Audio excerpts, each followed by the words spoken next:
I'm back again to talk about the #1 backyard weed that has the potential to replace all of your medications.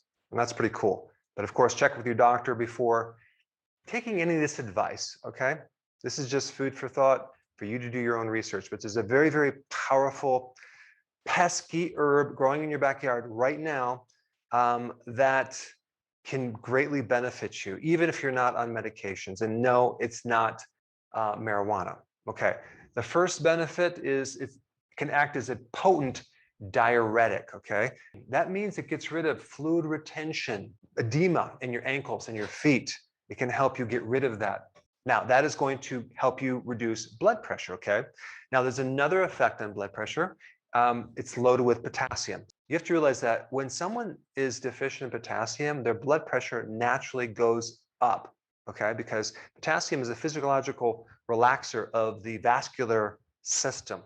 And when you don't have enough potassium, you have all sorts of issues with the heart, including blood pressure. So this weed is loaded with potassium and many other minerals, especially like magnesium.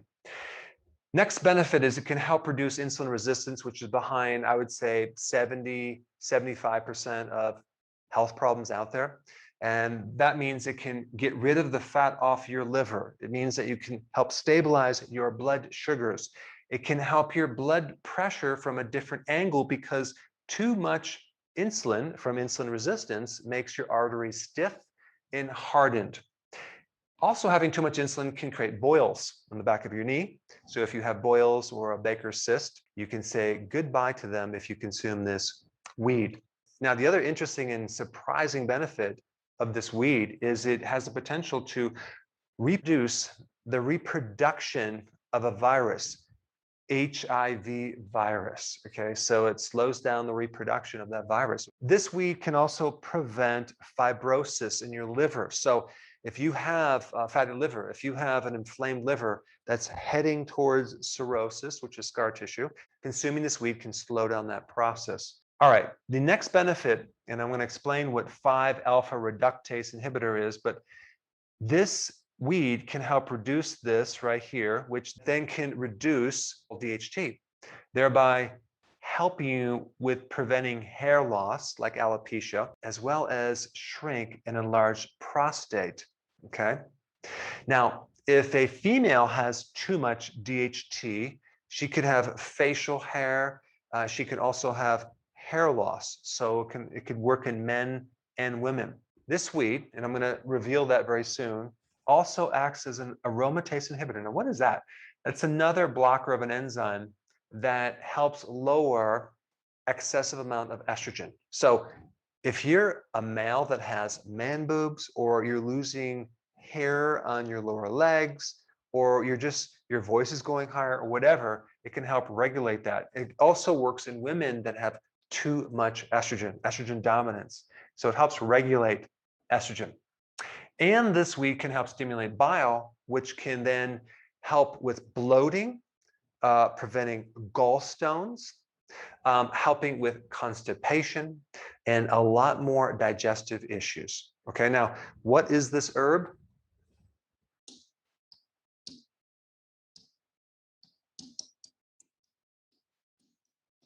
Dandelion greens, okay? Not just the greens, the whole dandelion. You can eat the roots, you can roast them and make coffee out of it, an alternative type of coffee, which is actually tastes very similar to coffee. The greens, which are very bitter, you put some of those in your salad. You want to probably offset these bitter greens with other types of leaves because it's very, very bitter. And it's kind of tough, but it's very therapeutic to include in your daily salads. And you can eat the little flowers, the yellow flowers, and you can put those in your salad or make a tea out of it. I'll put some recipes down below. What's interesting about this weed that everyone's trying to kill is that it's designed to survive all sorts of conditions. And because of that, it's created very powerful natural chemical compounds that you can use for your own health. In fact, that weed is way healthier than probably most of the vegetables that you're consuming. And also, its roots can go way, way down into the earth, like 20, 25, 30 feet. and grab these minerals and pull them up. So if the superficial topsoil doesn't have the minerals, it'll go down and pull the minerals up there. So when you're consuming dandelion greens, you're getting a lot more nutrition than most vegetables that don't dig their roots that deep. Now, dandelions have been around for a very long time. The Romans consumed them, the Egyptians, the Chinese, a lot of different cultures, even in India, use dandelion tea for a lot of different ailments. But you should be aware that these dandelions are growing right in your backyard. Of course, don't consume them if they've been sprayed with pesticides. Clean them very well. I recommend even growing them in your garden, and that way you'll have enough to consume on a regular basis. Dandelion greens are one of the best things for your liver after milk thistle, okay? Since so many health problems stem from your liver, it's a very, very good thing to include in your diet. Now, if you haven't seen my video on milk thistle, you should probably watch that next. Check it out. Hey, before you leave, I just wanted to give you a little quick history on some of the books that I wrote. This was one of the first books. It's called Dr. Berg Body Shapes. It was my attempt at writing about body types. What was very interesting about this book is I actually did all the images myself. Don't ask me why. They look actually not quite as professional as some of the images that I have in the new book. But anyway, this is my first attempt right here called Dr. Berg's Body Shape Diets. And then I wrote a book more extensive called The 7 Principles of Fat Burning. I don't even have a copy anymore, actually, because it's outdated. The next book, I put about 1,000 hours into this one right here called The New Body Type Guide. Major updates on the body types. I put a lot of energy into this. It has professional images, graphics, all sorts of things. Now, the problem with this book is it doesn't really describe what this is really about. Body types are only a small portion of what's in this book. And that's why I changed the name to the Healthy Keto Plan, okay? If you happen to have this book, you don't really need this book because there's some only very, very minor updates. But if you don't have this, you need to get this one right here. This book goes into every single detail that you would ever want to know about. It goes into the 7 principles of fat burning. It goes into hormones, the body types, the basic keto plan. It goes into intermittent fasting. I talk about the 10 fat burning triggers and blockers and fat burning strategies with a lot of details in every single chapter.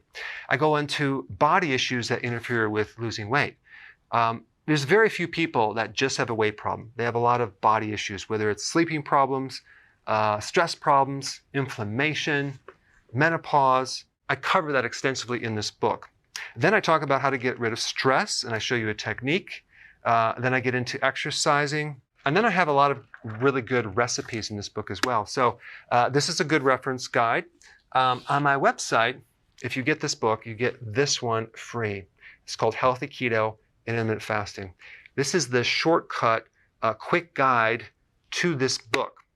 And the reason I created this book is to have you, within 45 minutes, learn how to do keto, okay, in intermittent fasting, exactly what you need to do. Then you can fill in the blanks with this book right here. So right now I'm doing a special. If you get this book, you get this one totally free, or you can go to Amazon and get these individually. So I just want to clarify the difference between this book and this updated one right here. If you don't have this, you need to get this right here. That way you can get the exact correct information to do it healthily.